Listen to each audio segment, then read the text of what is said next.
Hi everyone and welcome to GS Simplified for UPSC. This is our second lecture of complete agriculture free course. So today's topic is irrigation. So irrigation is a process of applying water to crops artificially to fulfill their water requirement and enhance water productivity.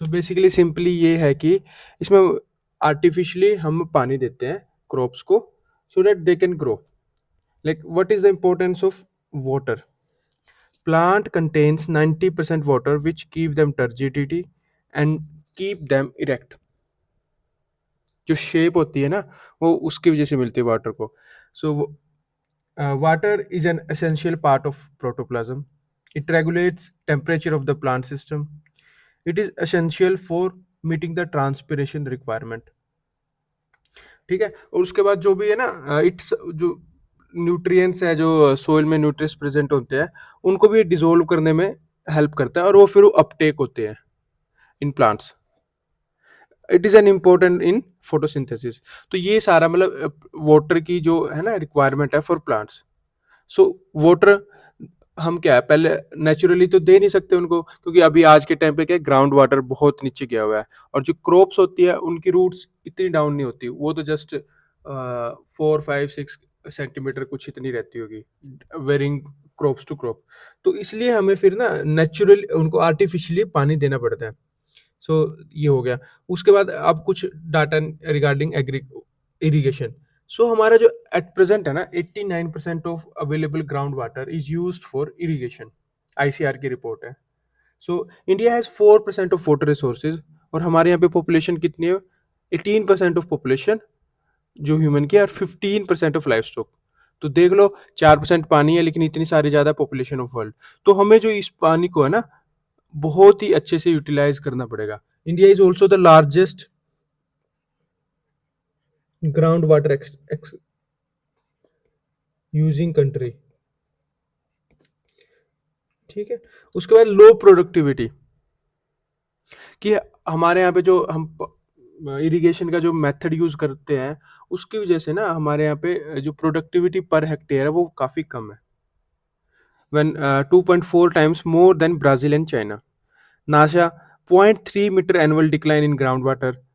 NASA के according ये है India is a water exporter country like rice हम करते हैं तो rice में बहुत ही ज़्यादा मतलब पर हेक्टेयर या पर केजी ऑफ राइस बहुत ज़्यादा around 200 to 300 kg water use होता है so India is presently a water stressed country वो मूविंग टुवर्ड्स वाटर स्केर्स अभी स्ट्रेस्ड है अभी हमारे में ये इतना पर कैपिटा है वाटर है तो ये बेसिकली कुछ ना कुछ जो इरिगेशन का अभी तक का जो प्रोसेस था या फिर जो ग्राउंड वाटर या फिर वाटर की जो इंडिया में सिचुएशन है ये था अब उसके बाद आएंगे हम इरिगेशन के मेथड्स पे ठीक है तो इरिगेशन के मेथड क्या क्या हो सकते हैं किस हिसाब से जो उनको करेंगे एक तो जो टोपोग्राफी होएगी उस हिसाब से डिवाइड करेंगे क्रॉप कौन सी लगानी है ठीक अब जैसे पल्सेज है उनको तो बहुत कम पानी चाहिए लेकिन water intensive crops like rice sugarcane उनको ज़्यादा पानी चाहिए ठीक है उसके बाद वाटर दे कैसे रहे हैं हम तो इन सारी को वो करके हम एक ना मेथड डिराइव करते हैं तो बेसिकली जो सिम ट्रेडिशनल मेथड थे ये कुछ ट्रेडिशनल मेथड है आप देख लेना ठीक है उसके बाद सबसे पुराना अपने यहाँ पे है कि सरफेस इरिगेशन वाटर इसमें क्या करते हैं कि हम ना सरफेस पे पानी छोड़ देते हैं या तो कोई साइड से कैनाल जाती होगी वहां से पंप पानी छोड़ दिया या फिर कोई फिर वो जो पंप होते हैं ठीक है पंप से ग्राउंड वाटर एक्सट्रैक्ट किया और उससे पानी छोड़ दिया ठीक है तो इससे ऑटोमेटिकली वो करते हैं कि अपने आप इन्फिल्ट्रेट हो जाएगा ग्राउंड में और प्लांट्स उसको यूज कर लेंगे तो इसी में फिर कुछ एक वो हो जाते हैं बेसिन बेसिन में बेसिकली क्या होता है कि मान लो ये आप एज्यूम करो ये वो पानी छोड़ दिया तो यहाँ पे क्या करेंगे मिट्टी से ही ना वो ऐसे ऐसे बेसिन बना देंगे ऐसे ऐसे रेक्टेंगुलर ताकि यहाँ से इससे पानी बाहर ना जाए थोड़ा थोड़ा इस पे मिट्टी डाल देंगे तो यहाँ से पानी बाहर ना जाए यहाँ से मतलब पानी जाने का अंदर रास्ता पानी अंदर चला गया फिर इसको बंद कर देंगे ऐसे अगर इसको सर्कुलर बना दे लाइक ये एक बड़ा पेड़ है तो उसके राउंड पेड़ के अराउंड ये वो बना देंगे, सर्कुलर बना देंगे, तो इसको रिंग बोल देंगे। तो यही है, मतलब ये इसका वो हो गया रेक्टेंगुलर रिंग। ये देखो, ये रिंग हो गया। ये देखो, यहाँ से पानी जाएगा, ये यहाँ जाएगा, ठीक है, फिर ये यहाँ जाएगा ऐसे, ठीक है। तो ये क्या अडेप्टेबिलिटी, सिंपल है ये मेथड, इसमें कुछ ऐसा कोई टेक्निकलिटी नहीं है, ये हर जगह हो जाएगा अडोप्ट। लेकिन इसमें ना बहुत ज़्यादा पानी वेस्टेज होता है। लाइक एक तो इवेपोरेशन लॉस होएगा, अगर आप पूरे उसमें डाल देते हो तो इवेपोरेशन लॉस होएगा, ठीक है। लीचिंग होएगा, पानी पानी ज़्यादा रहे तो जो न्यूट्रिएंट्स है उनको लीच कर देगा, ठीक है।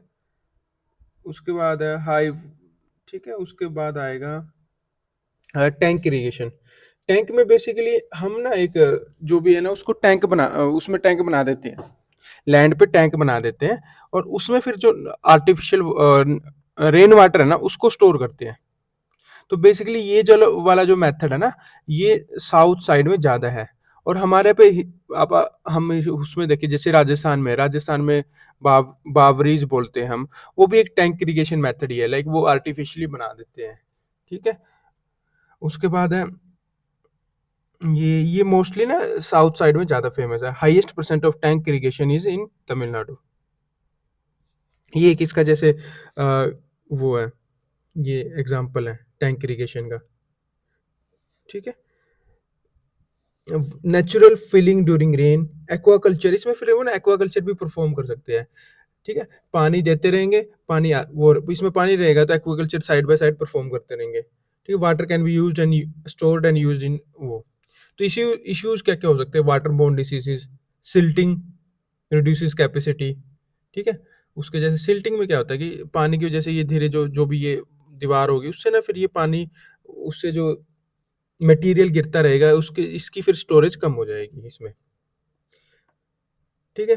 Water can not be distributed, अब इससे ना ज़्यादा दूर प्लेसेस में नहीं वाटर डिस्ट्रीब्यूट कर सकते, ठीक है। Tank require land which can be used for agriculture purpose. Issue regarding water sharing, अब इसमें से भाई वाटर शेयरिंग कैसे करेंगे, ये तो कॉमन रहेगा ना, मान लो एक एक विलेजेस में 3-4 बन जाएंगे, उससे सब कॉमन रहेगा, ठीक है। तो ये सब कुछ इनके इश्यूज है। अब फार्म पॉन्ड भी रिगार्डिंग टैंक और वो फार्म पॉन्ड सेम ही है मोस्टली। तो ये बेसिकली हम बनाते हैं, इसमें ना फिर हम ट्राई करते हैं कि ये जैसे देखो, ये आपको पॉलीथीन सा लग रहा हो, दिख रहा होगा, पॉलीथीन दिख रहा होगा, पॉलीथीन दिख रहा होगा, ये पॉलीथीन लगाते हैं हम इसमें, ठीक है। Farm ponds are square or rectangular holes made on the earth which harvest rainwater and store it in for future use, ठीक है। इसमें एक इनलेट होता है कि मान लो यहाँ पे कहीं ना अंदर वो होगा, एक होल बना रखा होगा, विच regulate the flow of water inside the flow, ठीक है। एक आउटलेट होगा जिससे एक्सेस वाटर डिस्चार्ज होता रहेगा, ठीक है। ये इससे ये जो मैं बोल रहा था, इससे ना इरोजन नहीं होती, सॉइल की इरोजन, ये जो होते हैं which prevent erosion from the bank of the pond. Water from the pond can be used for field इधर मैनुअली और बाय पंपिंग वो। सो अब इसके बेनिफिट क्या क्या हो सकते हैं, कॉस्ट इफेक्टिव है, ज़्यादा वो नहीं लगेगा इसमें बनाने में। अब जो कैनाल बनाते हैं वो तो बहुत टाइम, उसमें बहुत कैपिटल इंटेंसिव है, वो टाइम टेकिंग है। उसके बाद इससे फिर वाटर हार्वेस्टिंग भी होती है, ठीक है। उसके बाद रिचार्ज पॉइंट है, ये ग्राउंड वाटर, जैसे अगर कई बार ज़्यादा बारिश आ गई तो वो यहाँ से जो पानी स्टोर होगा उसको वो ग्राउंड वाटर में छोड़ देंगे, जिससे ग्राउंड वाटर रिचार्ज भी होगा। और उसके बाद फूड सिक्योरिटी कैसे होगी, जैसे इंडिया एग्रीकल्चर 52% क्या है, रेन फेड है। अगर पेनिनसुलर इंडिया में हम जाए तो वहाँ पे मोस्टली रेन फेड है, तो वहाँ पे ये ज़्यादा वो है। तो वहाँ पे खरीफ सीजन या फिर वहाँ पे हम मतलब रबी और दोनों में इरिगेशन प्रोवाइड करवा सकते हैं, जिसकी वजह से फिर उनको इरिगेशन मिलेगा तो क्रॉप्स, फील्ड की प्रोडक्टिविटी है वो बढ़ जाएगी, ठीक। Farm pond retain water for 8, इससे फिर क्रॉप डाइवर्सिफिकेशन भी हो सकती है। 8 to 10 मंथ्स अगर रहेगा तो वो डिफरेंट क्रॉप्स में वो कर सकते हैं, लगा सकते हैं। फाइनेंशियली वायलेबल ऑब्वियसली, ठीक है। और उसके बाद ये वाटर इंटेंसिव क्रॉप्स को भी कर सकते हैं। तो ये बेसिकली इसके सारे वो है, इन्वेस्टमेंट बहुत कम है। बट एक वो है कि however it should only be used as a rain water structure, ठीक है। इसमें फिर ना कई बार ऐसा नहीं है कि रेन वाटर में ही होना चाहिए, कई बार क्या करते हैं कि वो ना ग्राउंड से वाटर निकाल के इसमें स्टोर कर लेते हैं, ग्राउंड से वाटर या फिर जो कनाल जा रही है, नहर जा रही है, तो उससे पानी लेंगे और वो इसको इसमें स्टोर कर लेंगे। लेकिन ऐसा नहीं होना चाहिए, इसमें ना रेन वाटर का ही पानी रहना चाहिए, क्योंकि फिर ग्राउंड से तो एक्सट्रैक्ट करते रहेंगे बार बार। तो ये एक ना इम्पैक्ट असेसमेंट स्टडी है। तो इसमें क्या क्या हुआ रिगार्डिंग फार्म पॉन्ड, इसमें 77% फार्मर ने ऑब्जर्व किया कि 64% इंक्रीज हो गया उनकी इनकम में, और इसमें 15% की डबल होगी। इसके बाद रबी सीजन में, मतलब इसमें मोस्टली क्या है कि इसमें सारा कुछ ये दिया कि प्रॉफिट हुआ है, या आप इसमें एक दो डाटा याद रख लेना। ये एक आंध्रा और तेलंगाना की स्टडी थी, उसमें इतना प्रॉफिट उनको मिला इनकम में। ठीक है, अब इनको और कैसे सस्टेनेबल कर सकते हैं, एक तो कम्युनिटी फार्म पॉन्ड्स होनी चाहिए।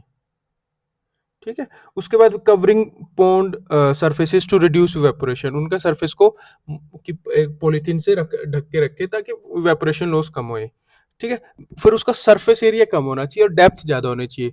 अगर ये देखो, एक तो इतना बड़ा है, इसकी डेप्थ कम है, एक ही कम है लेकिन इसकी डेप्थ बहुत ज्यादा है, तो यहाँ से तो सरफेस एरिया ज्यादा, तो इवेपोरेशन लॉस ज्यादा होएगा, यहाँ इवेपोरेशन लॉस कम होएगा। ठीक है, focus on micro irrigation project, ये इन पे भी प्रोजेक्ट पे कर सकते हैं हम, जो ड्रिप स्प्रिंकलर है। ठीक है, उसके बाद प्रोविजन ऑफ सब्सिडी दे। ठीक है,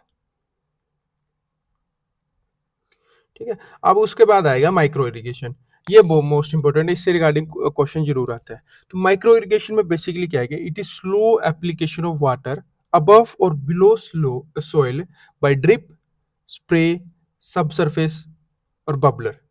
ठीक है, तो ये मैं आपको इसकी फोटो दिखाता हूँ। तो जैसे ये देख लो, ये देखो, ये ड्रिप है, ये पाइप्स होती है ना, पाइप, पाइप से ना ये फिर इनकी ऐसे, ये बिल्कुल ऐसे जो जहाँ पे रूट्स होते हैं ना वहीं पे प्रोवाइड कराते हैं। सब सरफेस में क्या होगा, ये सरफेस के अंदर होगी पाइप थोड़ी सी।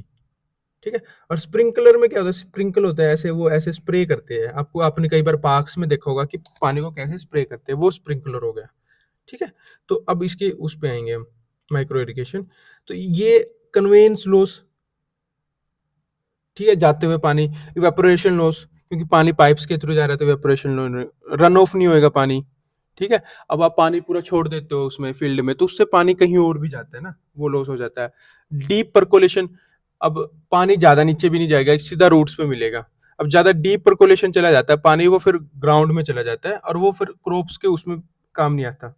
तो फंक्शनल इन स्मॉल वाटर, जहाँ पे पानी की बहुत कम अवेलेबिलिटी, वहां भी कर सकते हैं। ठीक है, फोकस्ड वाटर एप्लीकेशन, ठीक है, बिल्कुल रूट्स में जहां जितना रिक्वायर्ड है उतना ही पानी देंगे। तो एफिशिएंसी क्या है, एफिशिएंसी ड्रिप और स्प्रिंकलर की बहुत ज्यादा है, 80 to 90%। और जो सरफेस और फ्लडिंग, जो सरफेस या फिर सरफेस पे पानी छोड़ देते हैं, उसकी 30 to 40% है, स्प्रिंकलर की 50 to 70% है। तो ये जरूर याद रखना एफिशिएंसी क्या है। So it is easily implemented even if feeds are irregular. Uniform application of fertilizer, इसके थ्रू ना फिर आप फर्टिगेशन भी कर सकते हो। फर्टिगेशन में क्या होता है कि आप इरिगेशन में ही फर्टिलाइजर मिक्स मिक्स करके, फर्टिगेशन इन दोनों का मिक्स टर्म है, उसको फिर रूट्स में फर्टिलाइजर देते हैं। ठीक है, रिड्यूस इन एनर्जी कंजम्पशन, इससे ना फिर वीड भी ग्रोथ नहीं होती। वीड क्यों ग्रोथ होती है फील्ड में, क्योंकि उनको पानी मिलता है, हम पूरे सरफेस पे पानी दे देते हैं तो वीड भी ग्रोथ होता हो जाती है। लेकिन इसमें रूट्स में पानी जाएगा तो वीड ग्रोथ होने के भी चांसेस नहीं है, और उससे फिर जो है हम वीडिसाइड जो भी डालते हैं वो सारे नहीं डालने पड़ेंगे, प्लस जो एक्स्ट्रा एफर्ट्स हम देते हैं वो भी नहीं देने पड़ेंगे। ठीक है, उसके बाद जो यहाँ पे जो पानी बचेगा, पानी ऑब्वियसली बचेगा, ग्राउंड वाटर से कम लेंगे। ठीक है, तो उसको हम ना कहीं और यूज कर सकते हैं, लाइक किसी और लैंड को रिक्लेम करने के लिए, डिग्रेडेड लैंड है वहां पे वाटर बहुत कम था तो वहां पे वो कर सकते हैं। So all positive outcomes contribute to food security of country. ठीक है, ये इकोनॉमिक सर्वे में इससे रिगार्डिंग डाटा आया था। इसमें क्या क्या बोला, almost 40 to 50% saving in energy and fertiliser consumption, crop productivity increase by 42%, मतलब ये ऐसा एग्जैक्ट मत याद रखो, 40%, reduction irrigation cost 30%, chemical fertiliser को इतने से हो गया, farmer increase income increase by 48%। ठीक है, तो ये इसमें फिर ये हमने माइक्रो इरिगेशन का ओवरऑल बता दिया क्या क्या था। अब हम स्पेसिफिक आ जाते हैं कि अब जैसे माइक्रो इरिगेशन का क्वेश्चन आएगा, अब क्या आप तो वो ड्रिप इरिगेशन पे पूछ ले, स्पेसिफिक ड्रिप इरिगेशन पे। ठीक है, तो ड्रिप इरिगेशन के भी वही बेनिफिट है, ये देखो, increase water use efficiency, better crop yield, inform and better quality of produce, less weed growth, minimum damage to soil structure. हाँ, soil structure को भी नहीं छेड़ना पड़ता ना इसमें. Avoidance of leaf burn to saline soil नहीं होएगी, ज़्यादा पानी नहीं जाएगा. ठीक है. यूजेज, ठीक है, low energy requirement, high uniformity, suitable for automisation. ठीक, सब सरफेस में क्या होता है, हम सरफेस के अंदर डाल देते हैं. ठीक है. उसके बाद है ये स्प्रिंकलर है. ये स्प्रिंकलर है, ऐसे स्प्रिंकल कर देते हैं, ऐसे स्प्रिंकल कर देते हैं. ठीक है. अब अब इनके इश्यूज क्या क्या हो सकते हैं, लाइक चलो पहले तो माइक्रो इरिगेशन जो लॉन्च हुआ था as a central sponsored scheme in 2005-6 में ये हुआ था. तो इसमें national mission on micro irrigation 2010 launch हुआ. Micro irrigation is integral part of प्रधानमंत्री कृषि सिंचाई योजना. ये इंपॉर्टेंट है, ये क्वेश्चन आया हुआ है, फिर भी आ सकता है किसी और वे में घुमा के. तो micro irrigation as an own farm water management component है of national mission for sustainable agriculture.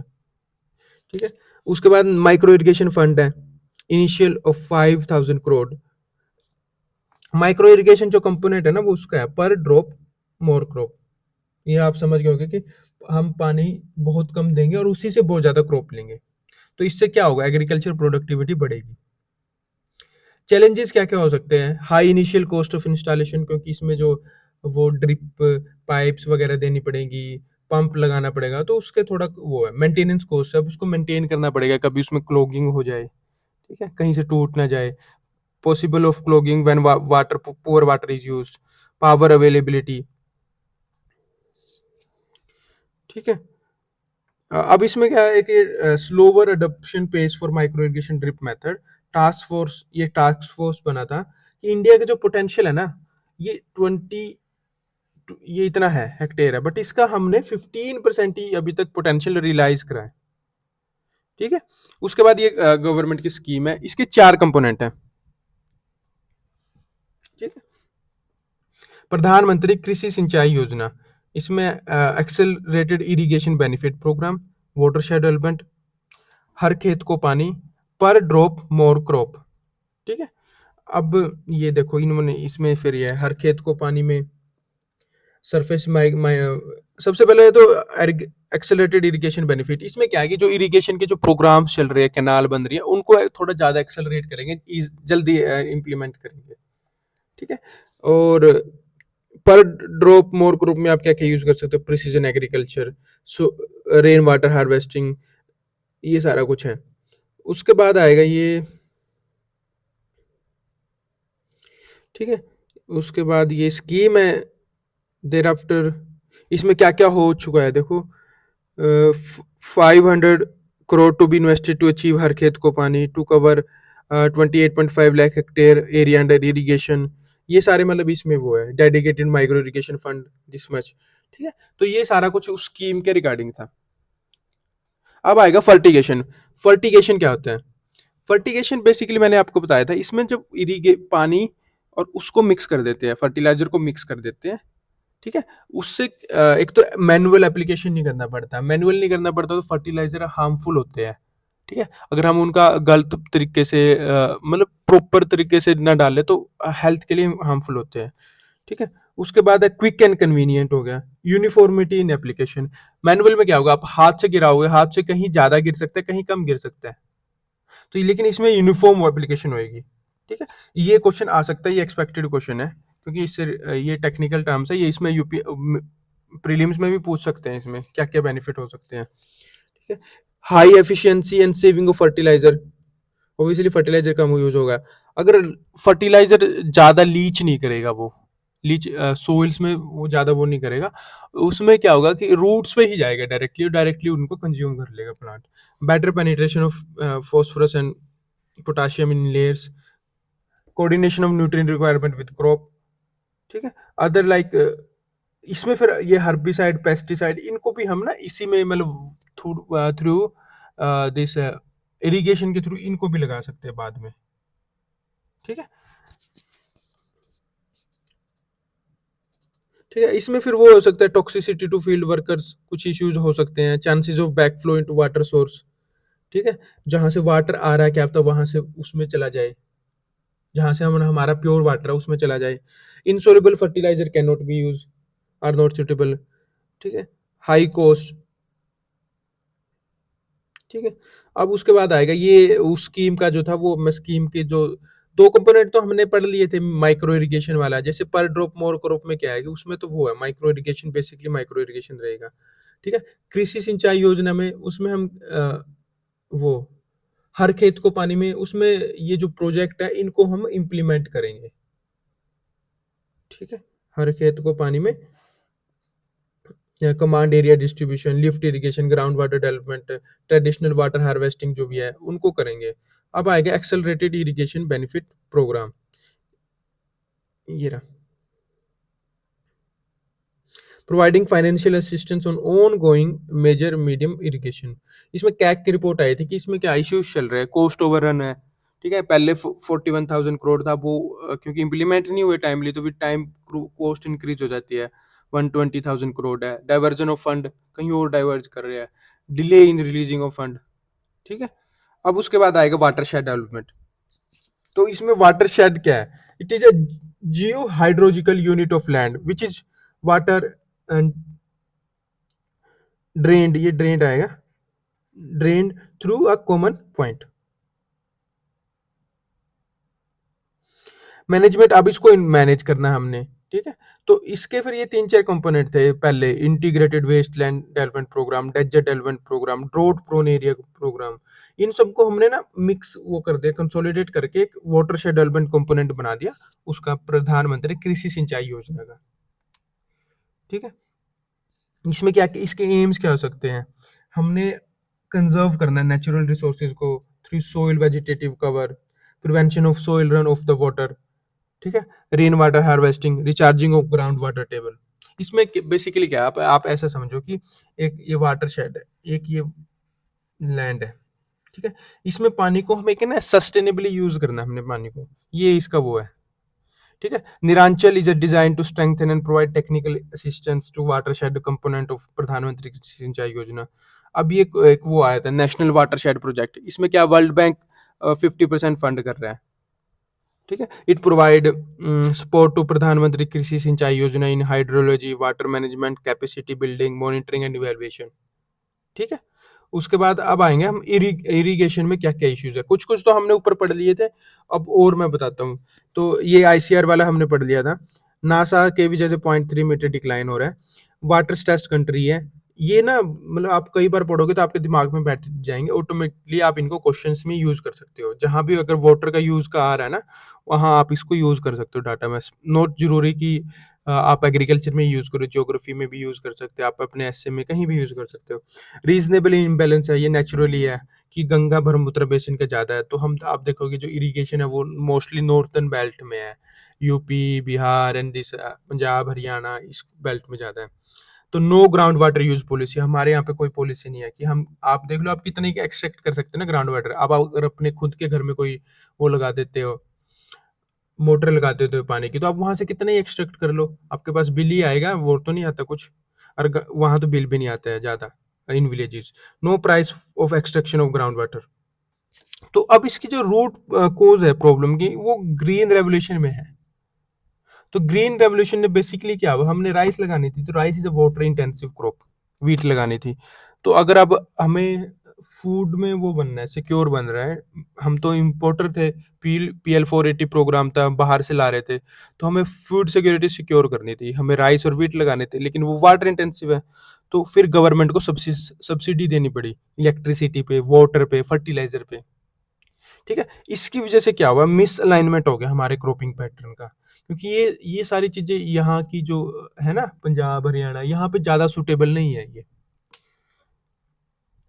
ठीक है? अब क्या, with increasing urbanisation, increasing income and prosperity, demand of water has increased. अब जैसे कि अब प्रोसेस्ड फूड आते हैं, जैसे मीट है, वो भी प्रोसेस्ड फूड है, उसमें बहुत ज्यादा पानी लगता है, उसमें जैसे like high value commodities like fruits and vegetable उसमें भी ज्यादा लगते हैं, ठीक है? तो इसकी वजह से भी पानी की जो रिक्वायरमेंट ज़्यादा हो चुकी है। अब क्या-क्या हो सकता है suggested measure? Expand area under cultivation, जो हो सकता है बढ़ाओ। Focus on deprived region under Pradhan Mantri कृषि सिंचाई योजना, इसका हर खेत को पानी कंपोनेंट को एक्सपेंड करो, और जो ज़्यादा जहाँ पे है नहीं है वहाँ पे पहुँचाओ पानी को। ये है introduce night irrigation practice to minimise evaporation loss. Night को करो ताकि इवेपोरेशन लॉस ना हो। Increase water use efficiency through drip and sprinkler method. Zero tillage, ज़्यादा मतलब मिट्टी के साथ छेड़छाड़ मत करो वरना पानी ज़्यादा नीचे तक जाएगा। लेजर लेवल टेक्नोलॉजी, ठीक है। Revision of cropping pattern, change in water availability. इसमें नाबार्ड की जो आईएससी रिपोर्ट है, इनकी रिपोर्ट है, वो कहती है कि हमें जो वाटर ज़्यादा वो है ना, वाटर इंटेंसिव क्रॉप्स हैं उनको वहाँ भेज देना चाहिए, वहाँ पे शिफ्ट कर देना चाहिए। Water abundant areas like Chhattisgarh, Jharkhand, specially rice को वहाँ पे शिफ्ट कर देना चाहिए, ठीक है। तब तो उसके बाद आएगा new agro economic practices like raised band planting, रिस फर्रो मेथड ऑफ सोइंग, ठीक है। उसके बाद अब promote alternative planting of method. अब राइस से रिगार्डिंग होता है कि ये क्वेश्चन प्रीलिम्स में भी आया था, rice intensification and direct seeded rice, ठीक है। इसमें राइस को डायरेक्टली डाल देंगे हम उसमें। पहले क्या होता है कि राइस को करने के लिए हम ना पहले राइस को डालते हैं, फिर उसकी ना ऐसे प्योद बनती है, ठीक है। फिर इस ये मतलब यहाँ पे बहुत ज़्यादा पानी डालेंगे, ये बनेगी, फिर इसको हम प्लांट करेंगे, ट्रांसप्लांट करेंगे इन द फील्ड पैडी के लिए। अब वो बोल रहे हैं कि हम डायरेक्टली ये ये प्रोसेस करने की जरूरत है, हम डायरेक्टली सीड डाल देंगे, ठीक है। उसके बाद multiple use of water through integration of fish and poultry, aquaculture कर सकते हैं, ठीक है। Rationalisation of power subsidies to prevent over use of ground water. और एक अगर वाटर से रिगार्डिंग कभी भी कुछ आता है तो मिहिर शाह कमेटी आप जरूर याद रखें, ठीक है। मिहिर शाह कमेटी, उसने बोला था कि there should be like ground water use policy, there should be charge on extraction of ground water too. तो ये सारी आप मिहिर शाह कमेटी रिगार्डिंग याद रखें। अब वीसीएस साइकिल ऑफ इरिगेशन क्या हो सकता है? एक वर्चुअस बनेगा, एक वीसीएस बनेगा। वीसीएस में क्या होगा? पुअर इरिगेशन सिस्टम है, उसकी वजह से लो यील्ड आएगा। लो यील्ड है तो लो इनकम आएगा। लो रिकवरी कॉस्ट है, तो उनके पास कुछ एक्स्ट्रा बचा ही नहीं कि इन्वेस्ट क्या करें। ऊपर से इंडिया में क्या है कि 86% of farmers are small and marginal, ठीक है। उसके बाद फिर low investment in invest irrigation project, तो ये एक वीसीएस साइकिल बन जाएगा। अगेन फिर ये ऐसे चलता रहेगा। बट हमें क्या चाहिए? एक वर्चुअस साइकिल चाहिए ऑफ इरिगेशन। तो एक और टॉपिक है पार्टिसिपेटरी, लास्ट ही टॉपिक है पार्टिसिपेटरी इरिगेशन मैनेजमेंट।